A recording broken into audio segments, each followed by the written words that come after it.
Katanya kalau mobil Matic itu jangan di D terus, nanti kampas Maticnya habis. Gigi D itu juga 1, 2, 3, 4. Cepet aus itu bukan karena kita pemakaian di D terus gitu kan. Tapi Assalamualaikum warahmatullahi wabarakatuh, Sobat AHPedia. Masih di GK Auto. Kita kali ini masih melakukan testing ya, testing test drive untuk kendaraan Honda Freed yang mengalami sedikit masalah di daerah Matic ya, transmisi Matic. Nah, ini ada pertanyaan Sobat AHPedia. Katanya kalau mobil Matic itu jangan di D terus, nanti kampas koplingnya habis. Nah, kompas Matic maksudnya, kampas Maticnya habis. Ini bagaimana? Kita coba konfirmasi ke Mas Elid. Assalamualaikum warahmatullahi wabarakatuh, Mas Elid. Waalaikumsalam Pak Taufik dan Sobat AHPedia. Gimana Pak Taufik? Alhamdulillah. Jadi gimana Mas Elid ini? Kasus seperti itu? Ya, ada benar gimana nih Pak? Iya. Maksudnya harus di D terus di R ya? Iya Pak. Iya, D terus katanya kalau dalam perjalanan itu. Apakah itu akan membuat kampas Matic rusak? Cepat habis. Jadi harusnya gimana Pak? Harus di D terus di R gitu Pak? Kalau jalan di R mundur Pak. Maksudnya di D. Terus di 1, di 2 kayak gitu loh. Atau mungkin medan-medan tertentu harus dipindahin ke 2, ke 1 gitu. Ini sebenarnya dasar sekali Pak. Jadi kalau D itu otomatis Pak. Jadi pindah 1, 2, 3-nya otomatis. Nah, 1, 2-nya itu manual. Oke. Jadi kita menggunakan gigi 1, gigi 2 itu jika di D itu kita butuh akselerasi sehingga kalau kita nungguin dia turun sendiri kan kelamaan, kita butuh akselerasi yang cepat. Kita langsung ibaratnya kita paksa ya Pak ya, tapi kita paksanya bukan paksa sampai ngerusakin Maticnya, enggak. Emang didesain seperti itu. Jadi kita paksa turun, jadi kita manualin turun. Terus misalkan kita gigi di D itu nggak kuat, soalnya di D itu posisi gigi 3. Ya kan? 3-4 ya? 3-4 kita. Semisal posisi kita jalan kayak gini gigi 3. Kita butuh akselerasi Pak. Berarti kalau kita gas kick down aja, itu kita langsung otomatis dia akan turun. Nah, kalau semisal kita ditanjakan supaya dia tidak, kan kalau di Matic ada overdrive juga. Overdrive itu biar nahan sebentar buat akselerasi. Biar nggak langsung pindah ke gigi selanjutnya. Gigi atasnya kan, misal 3 biar nahan dulu, biar nggak pindah ke gigi 4. Nah, kalau gigi 1, 2 itu biar nahan di gigi 1 sama 2 aja gitu. Misal kita gigi 1 ya udah kita jalan itu gigi 1 terus.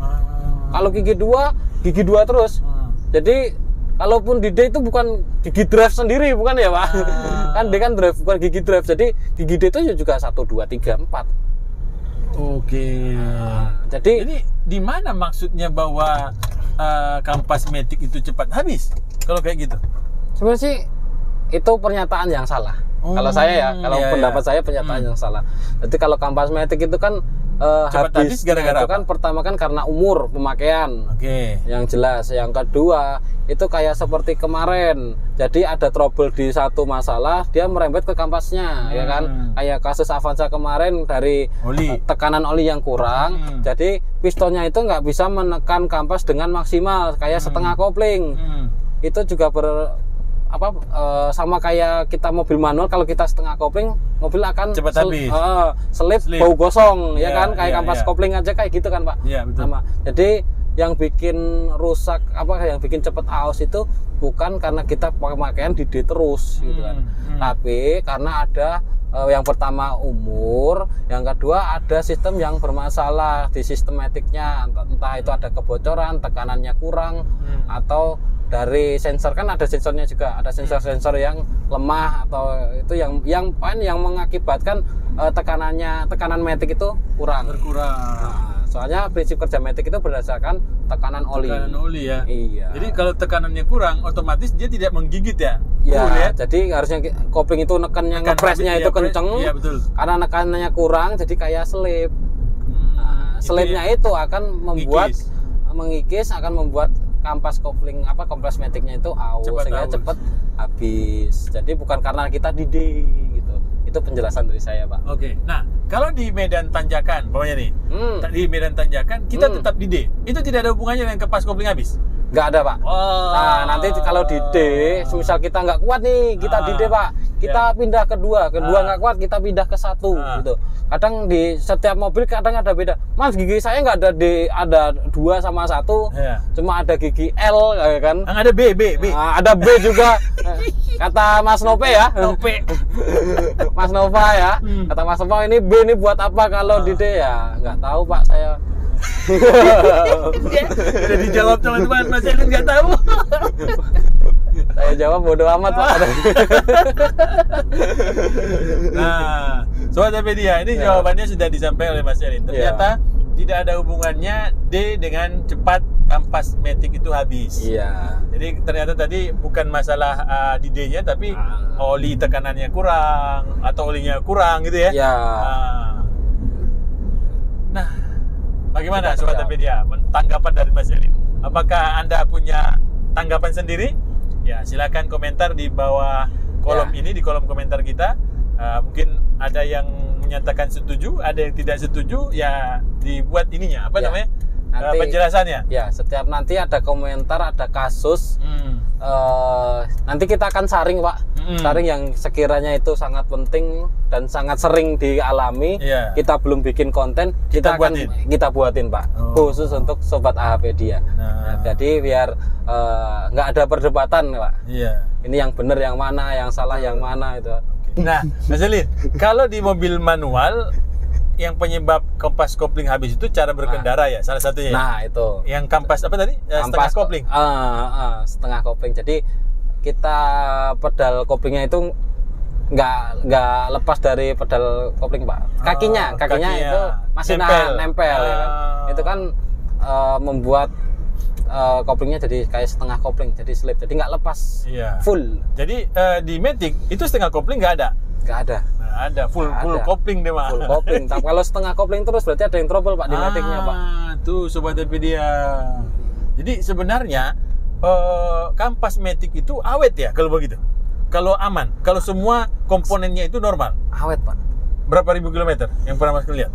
Kalau tidak ganti-ganti? Kalau matic itu saya pernah ngalamin itu bisa sampai 100, kadang sampai 200 ribuan dia baru bongkar matic Pak. Tuh Sobat Apedia. Sedangkan kalau kopling, kampas kopling itu rata-rata di 70.000 kilometeran ke atas.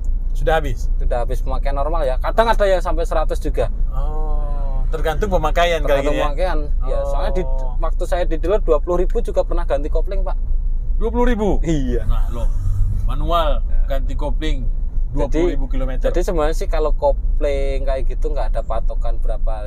Cuma saya ambil kesimpulan itu dari rata-rata orang ganti kopling itu di kilometer keberapa gitu kan. Jadi saya yang misal seringnya di kilometer 70 sampai 100 kayak gitu.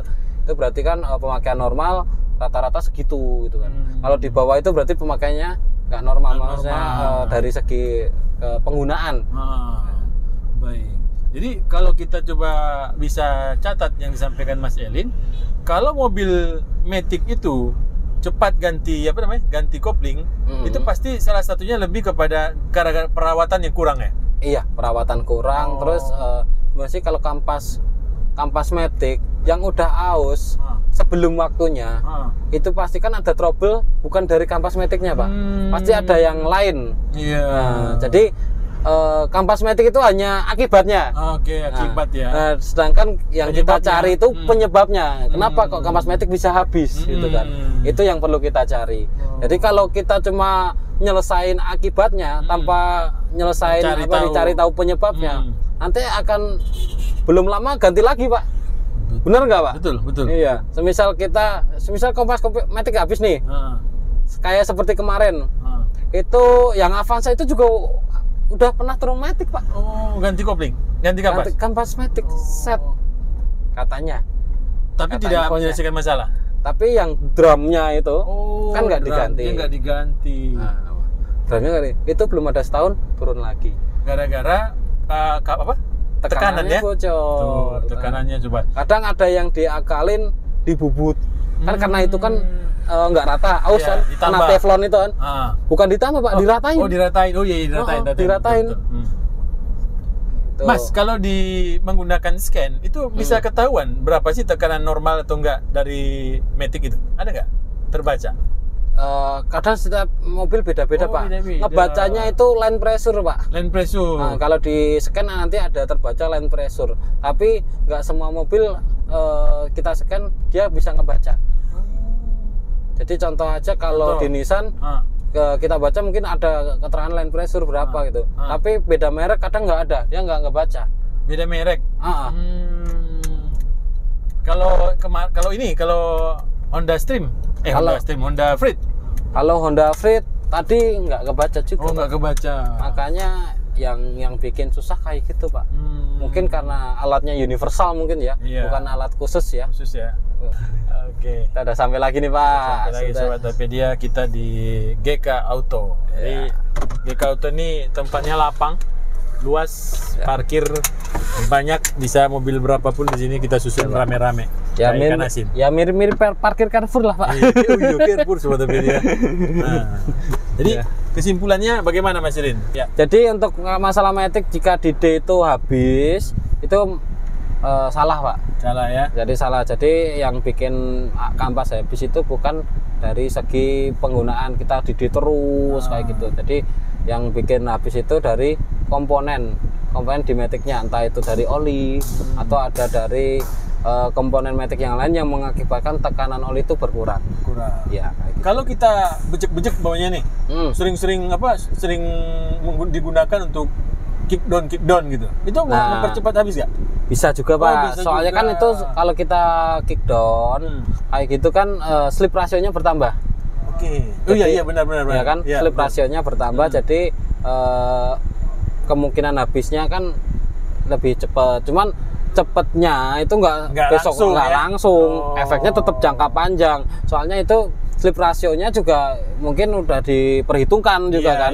Jadi nggak sampai kita bawa bujuk-bujuk terus besoknya habis, enggak. Enggak Pak. Tapi kalau oli habis, besok bisa habis? Bisa. Nah tuh. Kalau olinya kurang atau habis, besok bisa habis itu kampas koplingnya. Bisa turun matic Pak, malah. Matic. Gara-gara oli kurang atau habis? Enggak, maksudnya gara-gara penggantian oli yang enggak rutin atau pengecekan oli yang enggak rutin mengakibatkan biaya yang sangat besar. Baik ya. Baik, terima kasih Mas Elin sudah memberikan kita pencerahan tentang Pak topik kampas matic ya. Kampas matic untuk penggunaan posisi di D ya Pak ya. Jadi kesimpulannya aman di D. Jadi Sobat Hapedia nggak perlu khawatir untuk penggunaan matic yang benar seperti apa. Itu setiap kita konten kita udah informasikan cara penggunaan matic yang benar, posisi di lampu merah, posisi berkendara, posisi saat kita nyalip, kita sudah kasih informasinya semua.